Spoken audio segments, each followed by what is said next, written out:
warahmatullahi wabarakatuh. Saya Yosinta Aprillah Rudi Prasasti dari Prodi Pendidikan Bahasa dan Sastra Indonesia, Fakultas Keguruan dan Ilmu Pendidikan Universitas Islam Majapahit. Di sini saya akan menjelaskan materi mengenai model analisis wacana kritis Thieven-Luen. Saja yang pertama yaitu konsep dasar analisis wacana kritis Thieven-Luen. Thieven-Luen memperkenalkan model analisis wacana untuk mendeteksi dan meneliti bagaimana suatu kelompok atau seseorang dimarginalkan posisinya dalam suatu wacana. Bagaimana suatu kelompok dominan lebih memegang kendali dalam menafsirkan suatu peristiwa dan pemaknaannya, sementara kelompok lain yang posisinya rendah cenderung untuk terus-menerus sebagai objek pemaknaan dan digambarkan secara buruk. Salah satu agen terpenting dalam mendefinisikan suatu kelompok adalah media. Lewat pemberitaan yang terus-menerus disebarkan, media secara tidak langsung membentuk pemahaman dan kesadaran di kepala khalayak mengenai sesuatu. Wacana yang dibuat oleh media itu bisa jadi membenarkan suatu hal atau kelompok dan memarginalkan kelompok lain. Selanjutnya yaitu pusat perhatian analisis wacana kritis Thieven-Luen. Proses perhatian analisis wacana kritis terbagi menjadi dua proses. Yang pertama ada proses pengeluaran atau exclusion. Proses pengeluaran ini secara tidak langsung bisa mengubah pemahaman tertentu akan suatu isu dan membenarkan posisi pemahaman tertentu. Ada beberapa strategi bagaimana suatu aktor atau seseorang atau kelompok dikeluarkan dalam pembicaraan, diantaranya sebagai berikut. Yang kesatu ada pasifasi. Exclusion adalah suatu isu yang sentral dalam analisis wacana. Pada dasarnya, ini adalah proses bagaimana satu kelompok atau aktor tertentu tidak dilibatkan dalam suatu pembicaraan atau wacana. Penghilangan aktor sosial ini untuk melindungi dirinya. Misalnya dalam contoh sebagai berikut. Yang pertama, kalimat pertama, polisi menembak seorang mahasiswa yang demonstrasi hingga tewas. Kalimat kedua, seorang mahasiswa tertembak saat demonstrasi. Dalam kalimat pertama, berita disajikan dalam bentuk kalimat aktif. Di sini, aktor, pelaku, atau polisi yang disajikan dalam teks. Sebaliknya, pada kalimat kedua, aktor tersebut hilang dalam pemberitaan, sebab yang lebih dipentingkan dalam pemberitaan adalah objek, yaitu korban penembakan. Apa akibat buruk dari pola kalimat semacam ini? Ya, pertama, aktor atau pelaku hilang dari pemberitaan. Wartawan dan khalayak pembaca lebih memperhatikan dan tertarik untuk melihat korban daripada si pelaku. Yang kedua, terdapat nominalisasi. Strategi ini berhubungan dengan mengubah kata kerja atau verba menjadi kata benda atau nomina. Umumnya dilakukan dengan memberi imbuhan pe-an. Terdapat contoh kalimat. Yang pertama ada kalimat verba. Polisi menembak seorang mahasiswa yang demonstrasi hingga tewas. Kemudian terdapat juga kalimat nominalisasi, yaitu seorang mahasiswa tewas akibat penembakan saat demonstrasi. Nah, nominalisasi tidak membutuhkan subjek karena nominalisasi pada dasarnya adalah proses mengubah kata kerja yang bermakna tindakan atau kegiatan menjadi kata benda yang bermakna peristiwa. Yang ketiga, penggantian anak kalimat. Pengganti subjek juga dapat dilakukan dengan memakai anak kalimat yang sekaligus berfungsi sebagai pengganti aktor. Dalam pemberitaan mengenai demonstrasi mahasiswa, dengan memakai anak kalimat untuk mengendalikan demonstrasi mahasiswa, maka aktor atau polisi bisa disembunyikan atau dihilangkan dalam teks. Selanjutnya, terdapat proses yang kedua, yaitu proses pemasukan atau disebut dengan inclusion. Inclusion berhubungan dengan pertanyaan bagaimana masing-masing pihak atau kelompok itu ditampilkan lewat pemberitaan. Terdapat beberapa hal dalam proses inclusion. Yang pertama yaitu diferensiasi indiferensiasi, yaitu suatu peristiwa atau seorang aktor sosial bisa ditampilkan dalam teks secara mandiri sebagai suatu peristiwa yang unik atau khas, tetapi bisa juga dibuat kontras dengan menampilkan peristiwa atau aktor lain dalam teks. Hadirnya inclusion peristiwa atau kelompok lain selain yang diberitakan itu bisa menjadi penanda yang baik bagaimana suatu kelompok atau peristiwa direpresentasikan dalam teks. Terdapat contoh kalimat. Yang pertama yaitu kalimat indiferensiasi.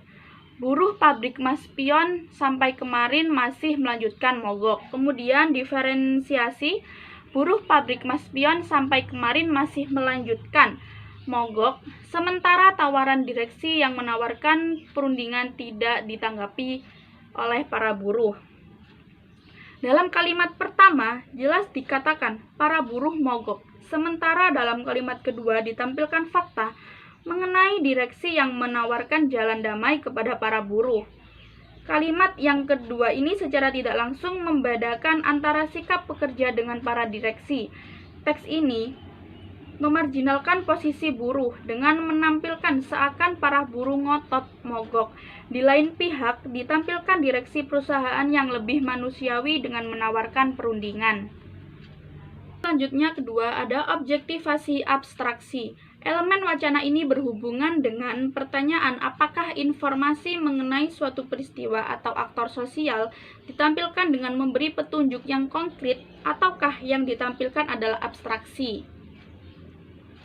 Kemudian yang ketiga, nominasi kategorisasi. Dalam suatu pemberitaan mengenai aktor atau seseorang atau kelompok atau mengenai suatu permasalahan, seringkali terjadi pilihan apakah aktor tersebut ditampilkan apa adanya ataukah yang disebut adalah kategori dari aktor sosial tersebut, seperti ciri-ciri penting dari seorang bisa berupa agama, status, bentuk fisik, dan sebagainya.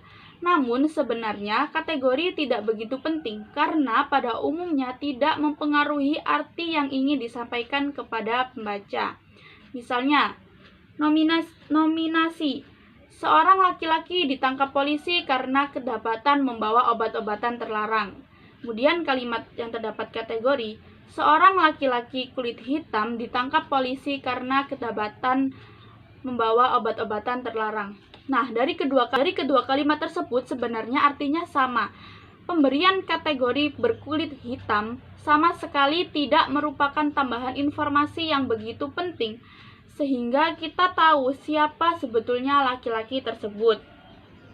Selanjutnya, yaitu nominasi identifikasi.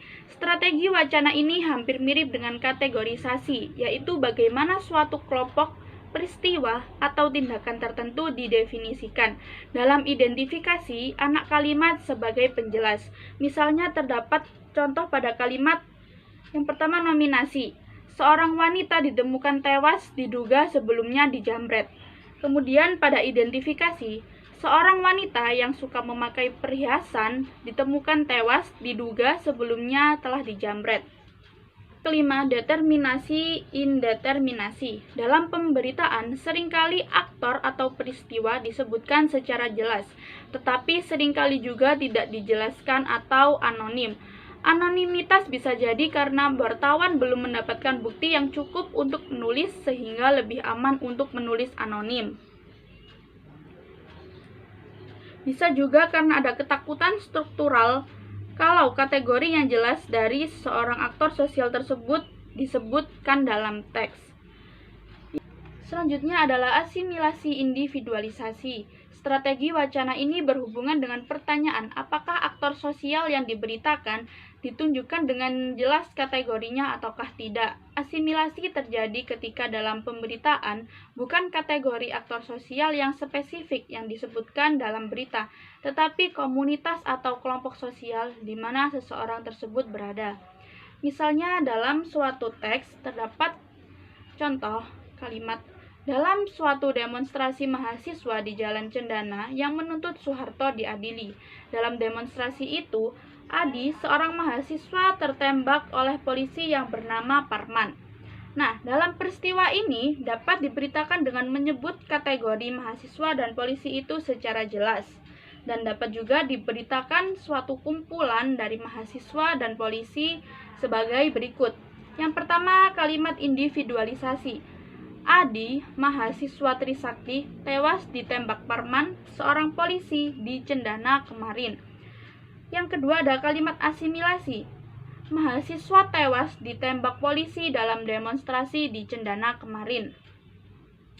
Nah, kalimat pertama adalah bentuk individualisasi karena di mana kategori mahasiswa disebut secara jelas.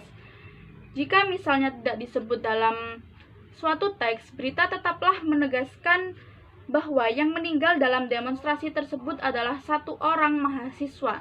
Hal ini berbeda dibandingkan kalimat kedua dalam bentuk asimilasi. Dalam kalimat ini tidak disebutkan Adi atau mahasiswa yang meninggal, tetapi yang diacu adalah komunitas yang bernama mahasiswa. Demikian juga dengan Parman yang disebut adalah polisi. Memang benar, Adi adalah mahasiswa dan Parman adalah seorang polisi. Tetapi dengan membentuk kalimat dalam bentuk asimilasi, kesan yang ditangkap khalayak menjadi berbeda. Yang ketujuh adalah asosiasi disosiasi. Strategi wacana ini berhubungan dengan pertanyaan, apakah aktor atau suatu pihak ditampilkan sendiri ataukah ia dihubungkan dengan kelompok lain yang lebih besar. Ini adalah proses yang seringkali terjadi dan tanpa kita sadari. Nah, proses yang terakhir yaitu kerangka analisis. Dalam menganalisis wacana pemberitaan suatu teks berita, Liu Wenlun membangun suatu model yang secara umum menggambarkan bagaimana aktor ditampilkan dalam pemberitaan. Menurut Liu Wenlun, ada dua hal yang perlu diperhatikan ketika kita memeriksa aktor sosial dalam suatu pemberitaan. Yang pertama adalah eksklusi. Apakah dalam teks tersebut aktor sosial dihilangkan atau disembunyikan dalam pemberitaan? Dan yang kedua, inklusi. Bagaimana aktor yang disebut dalam suatu berita ditampilkan. Nah, cukup sekian penjelasan dari saya mengenai materi model analisis wacana kritis Liu Wenlun. Semoga apa yang telah saya jelaskan bisa bermanfaat. Apabila ada salah kata, saya mohon maaf yang sebesar-besarnya. Saya akhiri. Wassalamualaikum warahmatullahi wabarakatuh.